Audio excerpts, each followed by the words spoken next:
মই বৰ্তমান হাতীগাঁৱত উপস্থিত আছো। হাতীগাঁৱৰ যদি মূল পথ দেখো তেতিয়াহ'লে দেখা পোৱা গৈছে যে মূল পথত প্ৰায় একাঠু পৰ্যন্ত পানী। শিক্ষাৰ্থীসকল আচলতে বিদ্যালয়লৈ যাবলৈ পৰা নাই, নিজৰ বিদ্যালয়খনলৈ যাবলৈ পৰা নাই। এনেদৰে দেউতাকৰ কোচত উঠি তেওঁলোক আহিবলগীয়া হৈছে। শিক্ষাৰ্থীসকলে এনেদৰেই পানীৰ মাজেৰে একাঠু পানীৰ মাজেৰে খোজকাঢ়ি তেওঁলোকে আহিবলগীয়া অৱস্থাৰ সৃষ্টি হৈছে। দেউতাক আছে, মই কথা পাতিম। দাদা, আপোনাৰ ওচৰলৈ আহিছোঁ। বৰষুণ দিলে আপোনাৰ যথেষ্ট অসুবিধা, কি ক'ব, কেনেকুৱা পানীৰ মাজেৰে খোজকাঢ়ি আহিবলগীয়া হৈছে? প্ৰত্যেকবাৰে বানপানী হৈ পিনে অলপ চৰকাৰৰ পৰা সহায় খুজিছোঁ কি ঠিক অলপ ভাল কৰি দিব লাগে। স্কুললৈ যাবলৈ দিগদাৰ হয়, এনেকৈ পানীৰ পৰা দিগদাৰী হয়। মানে চেণ্ডেল পিন্ধি আহিছোঁ, আজি জোতা পিন্ধি অহা নাই, মানে পানী হয় ন, সেইকাৰণে অহা নাই। কিমান সময় বৰষুণ দিছিল? কালি ৰাতি কিমানমান সময় বৰষুণ দিছিল? মানে ৰাতিপুৱা বানপানী হৈছে, আমি নাজানো বুলি বানপানী হৈছে।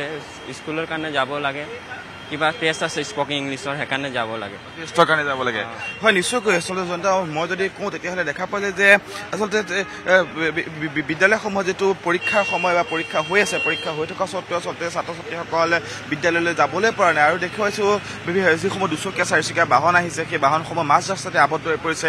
এগৰাকী কণমানি আচলতে বিদ্যালয়লৈ যি তিনিচকীয়া বাহনত আহিছিল যদিও আচলতে পানীৰ মাজতে তেওঁক নমাই দি পুনৰ স্কুললৈ পঠিয়াবলগীয়া অৱস্থাৰ সৃষ্টি হোৱা পৰিলক্ষিত হৈছে।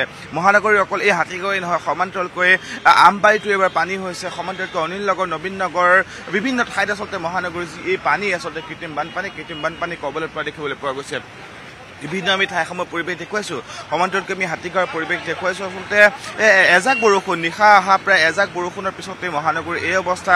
পূৰ্বতে ৰূপমিনিকাৰ যি কৃত্ৰিম বানপানীৰ সমস্যা আছিল সেয়া কিছু পৰিমাণে হ্ৰাস পাইছিল যদিও আচলতে সমান্তৰালকৈ আন যিসমূহ ঠাই আছিল মহানগৰীৰ মূল পথ যিসমূহ আছিল, সেই পথসমূহ আচলতে এনেদৰেই পানীৰ কবলত পৰা দেখিবলৈ পোৱা গৈছে। বহুত ঠাইত স্কুলীয়া বাহন বা যিসমূহ স্কুল বাছ আছে সেই স্কুল বাছসমূহ আবদ্ধ হৈ পৰিছে। সমান্তৰালকৈ স্কুলীয়া ছাত্ৰ ছাত্ৰীসকল আহিব পৰা নাই ঘৰৰ পৰা, তেওঁলোকে বিদ্যালয়ৰ পৰা।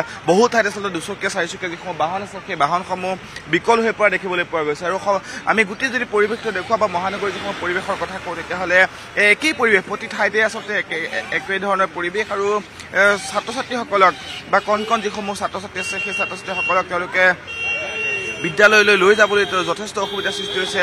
যিসকল ডাঙৰ ছাত্ৰ ছাত্ৰী আছে তেওঁলোকো বিদ্যালয়লৈ আহিবলৈ যথেষ্ট অসুবিধা। এয়া আমি দেখুৱাইছোঁ এখন স্কুল বাছ, আৰু স্কুল বাছখন এনেদৰে পানীৰ মাজেৰে আগবাঢ়ি যাবলগীয়া অৱস্থাৰ সৃষ্টি হৈছে। বিভিন্ন ঠাইত দুচকীয়া চাৰিচকীয়া যিসমূহ বাহন আছে সেই বাহনসমূহ বিকল হৈ পৰিছে। বিভিন্ন ঠাইত আচলতে একেদৰে পানীৰ বাবে তেওঁলোকে যথেষ্ট অসুবিধাত পৰা দেখিবলৈ পোৱা গৈছে। আমি যি ব্যক্তি আছে বা স্কুলীয়া ছাত্ৰ ছাত্ৰীসকলৰ যি পৰিয়ালৰ লোক আছে আমি তেওঁলোকৰ সৈতে কথা পাতিম। দাদা, যথেষ্ট অসুবিধা, স্কুটিখন লৈ আহিবলৈও যথেষ্ট অসুবিধা।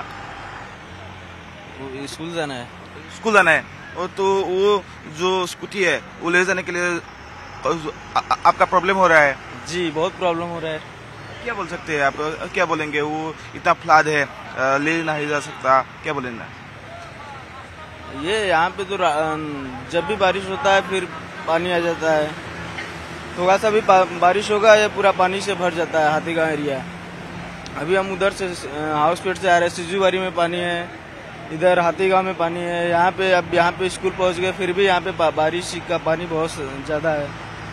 अब स्कूल जाना है, अब कैसे जाएंगे? अब इतना पास पहुँच गए फिर भी यहाँ पे इतना पानी है। अब स्कूल में भी हमको लग रहा है पानी हो गया होगा। আপুনি বিচৰা বাতৰি পাব কেৱল নিউজ 18 এপত। নিউজ 18 এপ ডাউনলোড কৰিবলৈ স্ক্যান কৰক এই QR কোড। গুগল প্লে ষ্টৰতো পাব এই নিউজ 18 এপ।